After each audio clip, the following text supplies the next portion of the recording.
अस्सलाम वालेकुम। मैं उम्मीद करता हूँ सब लोग खैरियत से होंगे। शुगर का मर्ज़ मुख्तलिफ़ तरह से मुख्तलिफ़ इंसानी अज़ा को मुतासिर करता है। मुतासिर होने वाले अज़ा में दिमाग, दिल, गुर्दे, नसें, हाथों और पाँव की नसें, जो नर्व्स हैं उनका मुतासिर होना शामिल है। आँखों का मुतासिर होना इसमें शामिल है। उसके अलावा कोलेस्ट्रॉल का ज़्यादा होना। तो ये तमाम चीज़ें ऐसी हैं जो कि शुगर होने के साथ साथ इनका भी ख्याल किया जाता है कि ये अज़ा मुतासिर हुए हैं कि नहीं। अब ये सारा डिपेंड करता है कि जब भी पेशेंट, शुगर का पेशेंट डॉक्टर के पास जाता है तो वो ज़रूरी नहीं है कि उसको उसी वक्त शुगर लाहिक हो सकता है उसको शुगर 1 साल पहले से हो चुकी हो और ज़ाहिर ना हुई हो, या इवन 5 साल पहले की हो चुकी हो और अलामात उस तरह ज़ाहिर ना हुई हो। तो शुगर के मर्ज़ के साथ जब शुगर का डायग्नोसिस किया जाता है तो इन अज़ा का भी देखा जाता है कि क्या ये मुतासिर तो नहीं है। सबसे ज़्यादा जिस चीज़ की शिकायत शुगर के पेशेंट ओपीडी में करते हैं वो है हाथों और पैरों का सुन्न होना। ये हाथों पैरों का सुन्न होना बेसिकली शुगर की वजह से होने वाली जो नसों की कमज़ोरी है उस वजह से होता है, और ख़ास तौर पर उन लोगों में, उन मरीज़ों में जिनमें शुगर एक तो पुरानी हो और दूसरा कंट्रोल ठीक ना चल रहा हो। तो ऐसे पेशेंट कंप्लेन करते हैं कि उनके हाथ पाँव ठंडे रहते हैं, उनमें हर वक्त दर्द रहता है, जैसे चींटियाँ चलती हैं ऐसा उनको महसूस होता रहता है। किसी कील या चुभने वाली चीज़ का उनको पता नहीं चलता कि वो उसने पाँव ज़ख्मी कर दिया है। बाज़ दफ़ा जूता अगर पाँव से उतर जाए तो उनको फ़ील नहीं होता। तो अब करना क्या चाहिए? करना ये चाहिए कि ऐसे पेशेंट्स को अपना रेगुलर मुआयना करना चाहिए। जिसको शुगर है उसे चाहिए कि हफ़्ते में 1 दफ़ा अपने पाँव का मुआयना करे, उँगलियों के दरमियान की जगह को खोल के देखे क्या उनमें कोई ज़ख़म तो नहीं है, पाँव के नीचे वाली जो सरफेस है उस पे कोई ज़ख़म तो नहीं बन गया, कोई कील चुभने से, जूता लगने से। अगर आप नीचे वाले हिस्से का मुआयना नहीं कर सकते तो सामने एक शीशा रख के पाँव की जो नीचे वाली जगह है उसको आप देख सकते हैं, तो उससे भी आपको नज़र आ जाएगा। तो कुछ भी ऐसा ज़ख़म या कोई ऐसी चीज़ आपको मिलती है तो फ़ौरन ये एक इसका इलाज मौजूद है, तो आप फ़ौरन इसका डॉक्टर साहब को चेक करवाएं, और उसके लिए जो ख़ास उसकी मेडिसिन होती हैं, प्रीगैबलिन ग्रुप से ताल्लुक़ होता है उनका, तो वो डॉक्टर साहब जानते हैं बेहतर तरीके से, वो आपको इस चीज़ के लिए गाइड कर देंगे। और इस चीज़ का बिल्कुल इलाज मौजूद है ताकि टाइम पे इसका इलाज हो और आप ये मसला आपका हल हो जाए।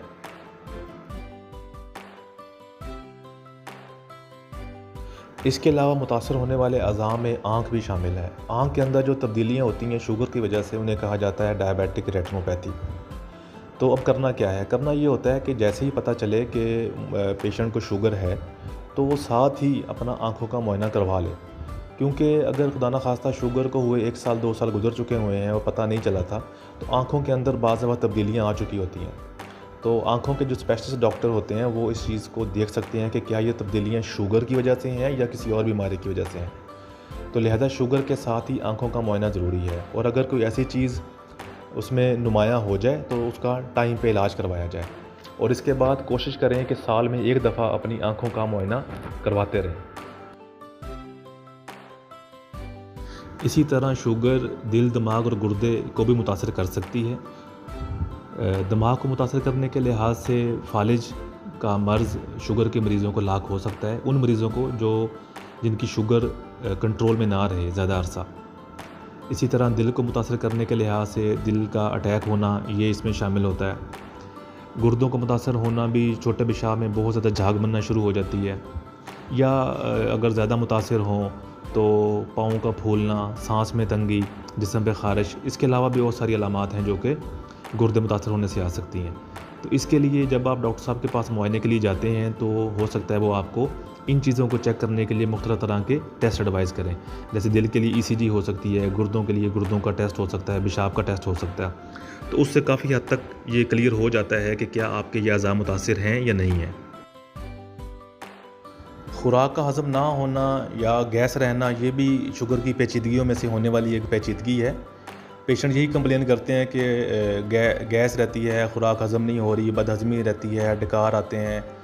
तो ये बेसिकली मैदे और जो छोटी आंत होती है उसके इर्द गिर्द भी कुछ नसें, कुछ नर्व्स होती हैं जो कि शुगर होने के बायस कमज़ोर हो जाती हैं। तो इस सिलसिले में भी कुछ ऐसी मेडिसिन मौजूद हैं जो कि इसकी मैदे और छोटी आंत की हरकत को बेहतर करती हैं, उनके रिसेप्टर्स को बेहतर करती हैं, उनकी सप्लाई को बेहतर करती हैं, तो उससे मैदे की हरकत बेहतर रहती है। तो ये मसला इससे हल हो जाता है। ये कुछ ऐसे टेस्ट हैं जो कि शुगर की मर्ज़ की तशख़ीस होने के बाद एडवाइस किए जाते हैं। इससे ये पता चल जाता है कि क्या अब शुगर होने के बाद किसी जिस्म के किसी हिस्से को नुकसान तो नहीं पहुंचा हुआ, तो लिहाजा ये टेस्ट करवा लेना बहुत बेहतर होता है। देखा ये गया है कि जैसे ही शुगर का मर्ज़ डायग्नोज़ होता है, तशख़ीस होती है, तो पेशेंट फ़ौरन डिप्रेशन का शिकार हो जाते हैं। उन्हें लगता है कि शायद ज़िंदगी ख़त्म हो गई है, शुगर ठीक होगी, नहीं होगी, आराम आएगा, नहीं आएगा। ऐसा हरगिज़ नहीं है। शुगर के इलाज के लिए बेहतर से बेहतर मेडिसिन मौजूद हैं, बेहतर से बेहतर इलाज मौजूद है। सिर्फ़ करना ये है कि एक तो रेगुलर अपनी मेडिसिन इस्तेमाल करें, डॉक्टर से इन टच रहें, और सबसे अहम चीज़ ये है कि लाइफ़स्टाइल मॉडिफ़िकेशन रोज़ाना की बेस पे अपना शेड्यूल बनाएँ, वॉक करें और अपना वज़न कम करने की कोशिश ज़रूर करें। और जो परहेज़ बताया गया है, कोशिश करें कि उसको उसी तरह फ़ॉलो करें जिस तरह डॉक्टर साहब बताएँगे। अगर इन बातों पे अमल करेंगे तो शुगर बिल्कुल एक आजकल एक आम सी बीमारी हुई है, तकरीबन हर घर में ही पाई जाती है। तो ऐसे भी पेशेंट देखे गए हैं जो 10 से 15 साल हो गए हैं शुगर को, और वो एक ही टैबलेट ले रहे हैं और वो उससे कंट्रोल रहती है। तो लिहाजा इसको अगर आप परेशान होंगे, अपने ऊपर सवार करेंगे, तो ये टेंशन परेशानी से शुगर और बढ़ती है। तो लिहाजा मेडिसिन लेना अपनी रूटीन का हिस्सा बनाएं, इसको अपने ऊपर सवार नहीं करें। जिस तरह नॉर्मल चीज़ें बाकी खाने पीने की लेते हैं, नाश्ता करते हैं, लंच करते हैं, तो इसी तरह मेडिसिन को भी अपने इसी ज़िंदगी का हिस्सा बना लें। इसको अपने ऊपर सवार करने से जो है मज़ीद मसला हो सकता है। तो ख़ुद को रिलैक्स रखें और इसका प्रॉपर इलाज करवाते रहें, तो इंशाल्लाह कोई कॉम्प्लिकेशन या पेचीदगी नहीं होगी।